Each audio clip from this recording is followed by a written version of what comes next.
बिस्मिल्लाहिर्रहमानिर्रहीम। आज हम सूरत अत-तकासुर का तर्जुमा और थोड़ी सी तफसीर बयान करेंगे इंशाअल्लाह ताला। सूरत तकासुर में अल्लाह ताला फरमाते हैं, अल्हाकुमुत तकासुर हत्ता ज़ुरतुमुल मक़ाबिर। अल्हाकुमुत तकासुर, जो हलाकत में डाल रखा है तुमको कसरत माल की तलाश में। इंसान को कहा गया कि वो जो है हर वक्त माल की तलाश में दौड़ लगा फिर रहा है और अल्लाह को भूल गया है। हत्ता ज़ुरतुमुल मक़ाबिर, हत्ता कि वो इस माल की तलाश में दौड़ता रहता है और वो इंसान मुक़ाबिर कब्रों में चला जाता है।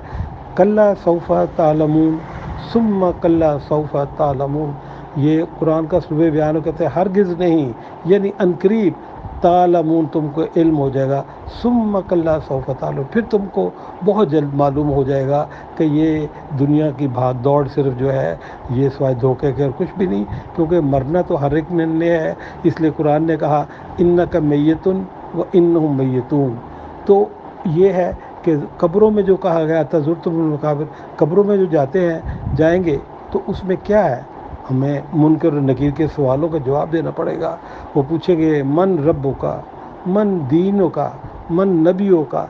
तो हम तभी जवाब दे सकेंगे अगर हमने रब के साथ किसी को शरीक नहीं किया और सीधा रब से मांगा। जबकि अल्लाह ताला ने इसीलिए कुरान में दूसरी जगह फरमाया, व नहनु अक़रबु इलैहि मिन हब्लिल वरीद, मैं तो इंसान की शाह-रग से भी ज़्यादा नज़दीक हूँ। जैसे वो मुझसे मांगता है मैं उसकी ख्वाहिश पूरी करता हूँ, वो मुझे मांगे।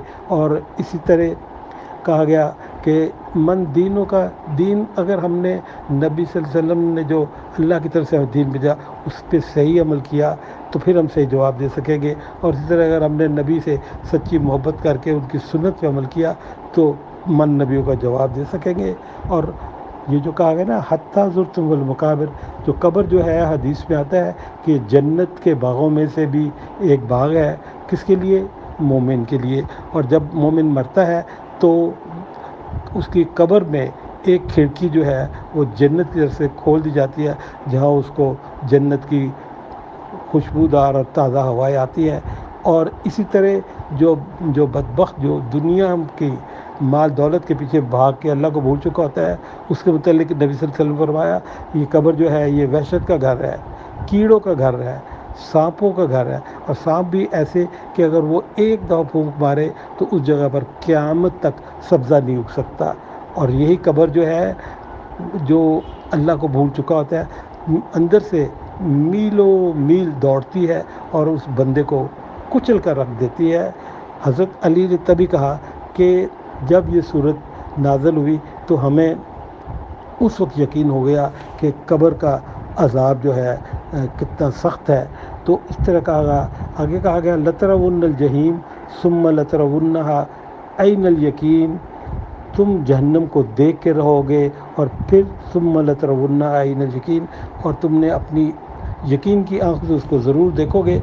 और इसी जहन्नम का ज़िक्र सूरत फजर में है कि कितनी ज़्यादा भिपरी होगी जब वो महशर में लोगों के सामने लाई जाएगी।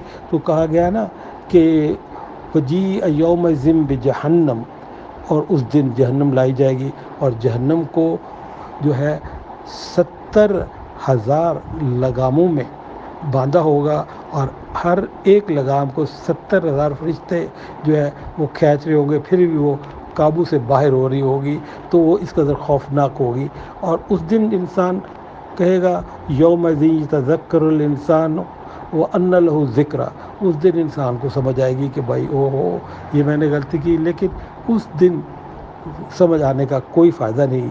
और इस तरह फिर आखिर में कहा गया सुम्मा लतुसअलुन्ना यौमइज़िन अनिन नईम, तो उस दिन तुमसे महशर में नेमतों के मुतालिक जो अल्लाह ने तुम्हें दिया है सवाल किया जाएगा। इसके मुतालिक एक वाक़या हदीस में आता है कि एक दफ़ा हज़रत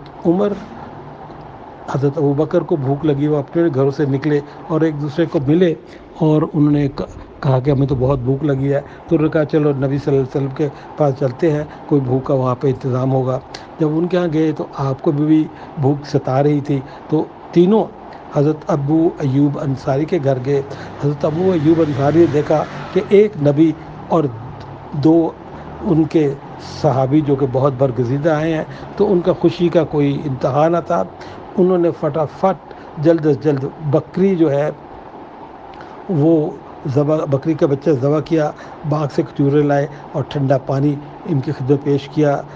نبی صلی اللہ علیہ وسلم نے، حضرت ابوبکر صدیق نے، حضرت عمر نے کھانا شروع کیا تو نبی صلی اللہ علیہ وسلم نے ایک روٹی پہ تھوڑا سالن ڈال کے کہا کہ میری بیٹی فاطمہ بھی فاقے سے ہے، اس کو جا کے بھی روٹی دے کے آؤ۔ تو اندازہ کرو کہ ہم جو کہتے ہیں ہمارے پاس کاریں ہیں، اے سی والے مکانات ہیں، سینٹرل ہیٹنگ کے علاوہ ہیٹنگ کا ارینجمنٹ ہے، فریج ہے، کیا نہیں ہے ہمارے پاس، لیکن کیا ہم اللہ تعالیٰ کا شکر ادا کرتے ہیں؟ جو قرآن نے کہا نا کہ فَبِأَيِّ آلَاءِ رَبِّكُمَا تُكَذِّبَانِ، اور ایک جگہ پھر کہا اللہ نے قَلِيلًا مَا تَشْكُرُونَ، تم بہت کم اللہ کا شکر ادا کرتے ہو۔ تو ہمیں اللہ تعالیٰ کا نعمتوں کا زندگی جو عطا کی ہے، صحت عطا کی ہے، مال دولت عطا کی ہے، اس کا شکر ادا کرنا چاہیے۔ تو اس التکاثر سورج ہے، اس کا جسم یہ ہے کہ کثرت مال کی تلاش میں آدمی اللہ کی یاد سے ہرگز غافل نہ ہو، ورنہ حضرت عثمان غنی نیک کے پاس بھی دولت تھی۔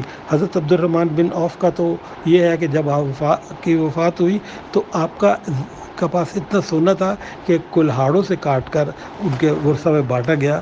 تو اس میں یہ ہے کہ مال کے لیے دوڑ دھوپ کرنا منع نہیں ہے، لیکن ساتھ ساتھ یاد الہی رکھنی چاہیے، کیونکہ میرے نبی نے کہا کہ لالچی آدمی کی جو لالچ ہے وہ صرف قبر کی مٹی ہی جو ہے وہ اس کا پیٹ بھر سکتی ہے، اور اس کو ایک وادی ملے تو وہ دوسری وادی جو ہے اس کی تلاش میں رہتا ہے، یعنی لالچی آدمی کا ذکر کیا۔ اور اسی لالچی آدمی کے سلسلے میں ایک واقعہ میں ذکر کرتا جاؤں اور بات ختم کروں کہ کہتے ہیں کہ ایک ولی اللہ تھا، وہ کہیں جا رہا تھا تو اس نے دیکھا کہ اس کے پیچھے ایک آدمی چلا آ رہا ہے، تو انہوں نے کہا جی کہ کیا بات ہے؟ تو اس نے کہا کہ وہ جو سامنے پہاڑی ہے وہ مجھے سونا بنا دیں۔ تو ولی اللہ نے اس پہاڑی طرف انگلی کی، وہ سونا بن گئی۔ وہ آگے کی طرف چل دیا، تھوڑی دور آگے گیا تو پیچھے مڑ کے دیکھا تو پھر وہی بندہ اس کے پیچھے آ رہا ہے۔ اس نے کہا بھائی اب کیا ہے؟ تو کہنے لگا کہ مجھے یہ جو دوسری پہاڑی ہے اس کو بھی سونا بنا دے۔ انگلی کا اشارہ انہوں نے کیا، وہ سونا ہو گئی۔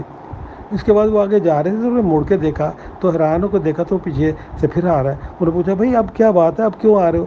کہنے لگا جی مجھے یہ انگلی چاہیے۔ تو یہ جو ہے انسان کو جو ہے لالچ جو ہے وہ کہیں کا نہیں چھوڑتا۔ لالچ نہ کریں، اللہ کی راہ میں محنت خوب کریں، کمائیں اور اللہ کو یاد رکھیں۔ اور آخر میں میری یہ گزارش ہے کہ اس التکاثر کا جو پس منظر ہے اس کو بیک گراؤنڈ میں رکھ کے جب بھی نماز پڑھے ایک دو دفعہ یہ یاد رکھیں، انشاءاللہ تعالی آپ کو بہت فائدہ ہوگا۔ جزاک اللہ۔